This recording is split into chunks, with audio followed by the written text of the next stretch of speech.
নমস্কার, রীতা দত্তর ইউটিউব চ্যানেলে সকলকে স্বাগত জানিয়ে আজকের টপিক শুরু করছি।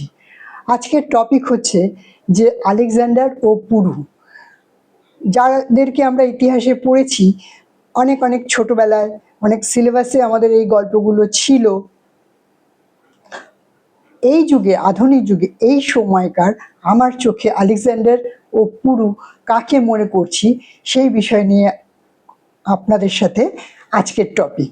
আর এই টপিকের মধ্যে থাকবে কিছু ঔদ্ধত্য, কিছু মানুষের ঔদ্ধত্য, ইগো। সেই ইগো এবং ঔদ্ধত্য মানুষকে এমন একটা জায়গায় নিয়ে চলে যায়, সে আর মানুষ থাকে না, সে একটা ইগোর মূর্তি হয়ে যায়। ইগোর মূর্তি হয়, হ্যাঁ হয়। দেখবেন, মনে মনে কল্পনা করবেন যে কিছু কিছু মানুষ আছে, তারা আর মানুষ নেই, তারা একটা মূর্তি, এবং সেটা পুরোটাই ইগো। ইগো ভর্তি একটা, ইগোর তো সেরকম কোনো ছবি হয় না, বিভিন্ন ঘটনা এবং আচরণকে আমরা ইগো বলি। সেটা আমরা কল্পনায় ধরতে পারি যে এইটা হচ্ছে ইগো। যাই হোক, যেটা বলছিলাম, আলেকজান্ডার ও পুরুর গল্প আমরা ছোট্টবেলায় প্রত্যেকে ইতিহাসের সিলেবাসে পড়েছি। ইতিহাস কিন্তু কাউকে কখনো ছেড়ে কথা বলেনি, কখনো ছেড়ে কথা বলবে না। যুগ যুগান্ত থেকে ইতিহাসের অপভ্রংশ হয়েছে। কোনো রাজা চেষ্টা করেছে যে সে তার মতো করে তার জীবনী লিখবে, কিন্তু কেউ না কেউ সঠিকটা লিখে গেছে, এবং সেই লেখাটা আমরা পরবর্তীকালে সেটা আবিষ্কৃত হয়েছে। যে যেভাবেই তুমি ইতিহাস লেখো না কেন, সত্য যেটা, সেটা কখনো লুকিয়ে রাখা যাবে না, যায় না। সত্যটা সত্যই। আলেকজান্ডার আর পুরুর বৈঠকে আলেকজান্ডার জানতে চেয়েছিল পুরু কেমন ব্যবহার আশা করে আলেকজান্ডারের কাছ থেকে, যেহেতু সে একটা বন্দি রাজা। পুরু উত্তর কি দিয়েছিল আমরা সকলে জানি।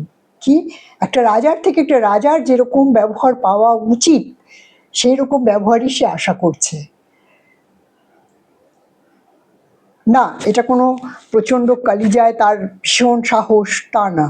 সে তার ইনার জানে যে আমি রাজা, ও রাজা, আমি পরাজিত হয়েছি এই মুহূর্তে, ঠিক আছে, কিন্তু দুজনের ডেজিগনেশন এক, আমিও রাজা, উনিও রাজা। তো একটা রাজার সেরকমই আচরণ হবে আর একটা রাজার সাথে, যে আচরণটা রাজোচিত আচরণ হবে। এবার যুগ যুগ ধরে এরকম প্রচুর ঘটনাও ঘটেছে, যেখানে একজন রাজাকে বন্দি করে তাকে রাস্তা দিয়ে টানতে টানতে নিয়ে গেছে। বা ধরুন, আমরা ইতিহাসের আরেকটা ঘটনাও খুব জানি, যেটা রোমানদের খুব ইচ্ছে ছিল ক্লিওপেট্রাকে বন্দি করে হাজার হাজার লোকের সামনে থেকে তাকে তার সম্মান হানি করে টানতে টানতে, অত ক্ষমতাবান একজন নারী, তাকে নিয়ে যাবে এবং প্রত্যেকের কাছে দেখাবে যে দেখো আমরা কত ক্ষমতাবান। একটা ক্ষমতাবান, যেহেতু উনি তখন রাজত্ব করতেন এবং রানীও ছিলেন এবং প্রচণ্ড জ্ঞান, বিদ্যা, বুদ্ধি এবং সৌন্দর্যের অধিকারী ছিলেন, তাকে আমরা রাস্তায় ফেলে টানতে টানতে নিয়ে যাচ্ছি। কতটা পৈশাচিক, কল্পনা করলেও গা শিউরে ওঠে। যাই হোক, উনি সুইসাইড করেছিলেন, আত্মহত্যা করেছিলেন। ওনাকে কেউ আর সেই অপমান করার সুযোগ উনি কাউকে দেননি। ইতিহাসে যেটুকু জানি সেটুকুই বলছি আর কি, ডিটেলসে যাচ্ছি না। যেহেতু আজকের কথা আলেকজান্ডার আর পুরুকে নিয়ে, এবং বর্তমান এই সময় আজকের যুগে দাঁড়িয়ে এক সপ্তাহের মধ্যে আমার কাকে আলেকজান্ডার এবং পুরু মনে হয়েছে, সেই ব্যাখ্যাটাই দেব। এই এত সোশ্যাল মিডিয়া, এত বড় বড় সব আপনার সাংবাদিক, এত ইউটিউবার, আমি একটা ইউটিউবারের মুখে আমি শুনিনি, বা একটা সাংবাদিকের কাছে আমি শুনিনি যে যখন ইউক্রেনের প্রেসিডেন্ট সভা ছেড়ে বেরিয়ে গেলেন, প্রচণ্ডভাবে হিউমিলেটেড করছিলেন মার্কিন প্রেসিডেন্ট, উনি ওনার সংযম কে রেখে উনি যা উত্তর দেওয়ার দিয়েছেন, যখন উনি বুঝতে পেরেছেন যে একে উত্তর দিয়ে কোনো লাভ নেই, ক্রমাগতই এই রকম কথাবার্তা বলতে থাকবেন, উনি উঠে বেরিয়ে চলে গেলেন। আমি না সোশ্যাল মিডিয়ায়, না ইউটিউবার, না কোনো কোনো একটা আর্টিকেলে, বা কোনো একটা সাংবাদিক, কোনো জায়গায় প্রত্যেকে বলছে আমরা এরকম ঘটনা কখনো দেখিনি, আমরা এরকম ঘটনা জানি না। আমরা জানি, আমরা ভুলে গেছি। আমরা পুরু আর আলেকজান্ডারের কাহিনী ভুলে গেছি। হ্যাঁ, এখানে এরকম বিষয়টা না যে উনি পরাজিত রাজা, প্রেসিডেন্ট, আমেরিকান প্রেসিডেন্টের কাছে উনি পরাজিত হয়েছেন, উনি বন্দী হয়েছেন, ব্যাপারটা এরকম না। কিন্তু আমি বলছি মানসিকতা, একজন রাজার সাথে একজন রাজার মানসিকতা যেরকম হওয়া উচিত মার্কিন প্রেসিডেন্ট সেই রকম ওনার সাথে করেননি। এবং ওনার আজকের যুগের সুবিধে অনুযায়ী উনি বেরিয়ে চলে যেতে পেরেছেন। আগেকার যুগ হলে হয়তো ওনাকে হত্যা করে ফেলা হতো, পরবর্তীকালে ওনাকে কি করা হবে আমরা জানি না, বা ওনার জন্য কি কি স্টেপ নেওয়া হবে। কিন্তু এই যে কালিজা, এই যে কালিজার জোর, এই যে নিজের ব্যাপারে নিজের জানা, নিজের দেশের সম্পর্কে নিজের জানা, এবং এই যে ওনার ইনার কনসিয়াসনেস যে আমি যেটা করছি সেটা সঠিক করছি, এনারা বেঠিক করছেন এবং আমাকে দিয়ে বেঠিক করানোর চেষ্টা করছেন,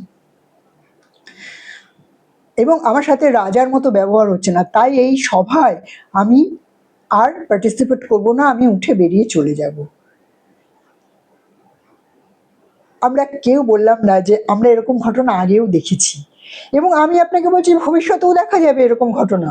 এরকম ঘটনা বারবার ঘটবে যখন এরকম উদ্ধত কোনো রাজাই বলবো, এখনকার দিনে প্রেসিডেন্ট, প্রাইম মিনিস্টার, অমুক তমুক যাই ডেজিগনেশন থাকুক না কেন, আমরা যুগ যুগান্তর ধরে রাজা জেনে এসেছি, রাজাই বলবো। উনি মার্কিন দেশের রাজা আর উনি ইউক্রেনের রাজা। তো ওনাকে এমন কোনো শব্দ বা অপশব্দ বলার জিভকে মার্কিন রাজার উচিত ছিল কন্ট্রোল করার, উনি করেননি।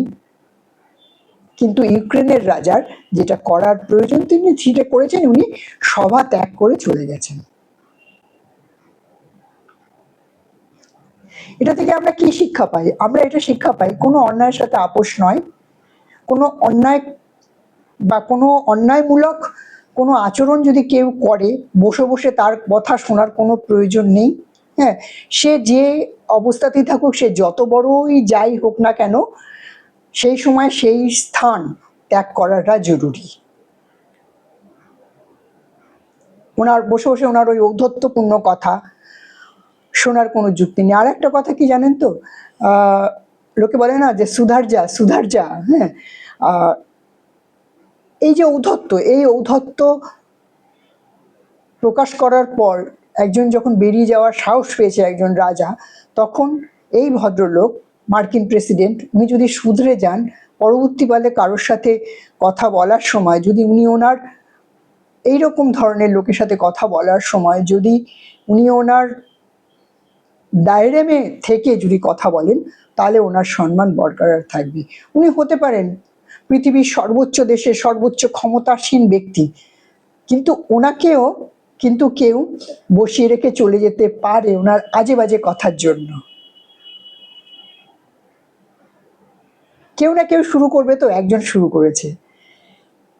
দেখুন, এটা এরকম না যে আমি মার্কিন প্রেসিডেন্টের বিরোধিতা করছি, ইউক্রেনের প্রেসিডেন্টের আমি খুব মানে ভক্ত, ব্যাপারটা এরকম নয়। ব্যাপারটা হচ্ছে ইন জেনারেল আমাদের ডেইলি লাইফেও যদি এরকম ঘটনা ঘটে, কেউ আপনাকে বসিয়ে সমানে আপনাকে অপমানজনক কথা বলছে, আপনার যে ডেজিগনেশন সেই ডেজিগনেশনকে সঠিকভাবে রিকগনাইজ করছে না, মানে আপনারও যা পদ তারও তাই পদ, কিন্তু সে সেটা ভুলে গিয়ে দুর্ব্যবহার করে যাচ্ছে, তাহলে আমি বলবো সেই স্থান ত্যাগ করাটাই আমাদের সকলের জন্য ভালো। কোনো না কোনো জায়গা থেকে আমরা শিক্ষা নিই। আমি জানি না ইউক্রেনের প্রেসিডেন্ট পুরো থেকে শিক্ষা নিয়েছিল কিনা, কিন্তু আমরা তো নিতে পারি, এবং আমাদের বারবার ইতিহাস মনে করে দেয় যে হ্যাঁ এইরকম এই জিনিসটার কোনো না কোনো জায়গায় কোনো না কোনো উদাহরণ আছে। ভালো থাকবেন, ভালো লাগলে লাইক করবেন, শেয়ার করবেন, কমেন্ট করবেন, সাবস্ক্রাইব করবেন। আর রীতা দত্ত ইউটিউব চ্যানেলে আপনাদের সবাইকে স্বাগত। আপনারা সকলে পরম পিতার ইচ্ছে সবাই সুখী জীবনযাপন করুন। আজকে এখানেই শেষ করছি, আবার আসবো অন্য একটা ভিডিও নিয়ে, সঙ্গে থাকুন।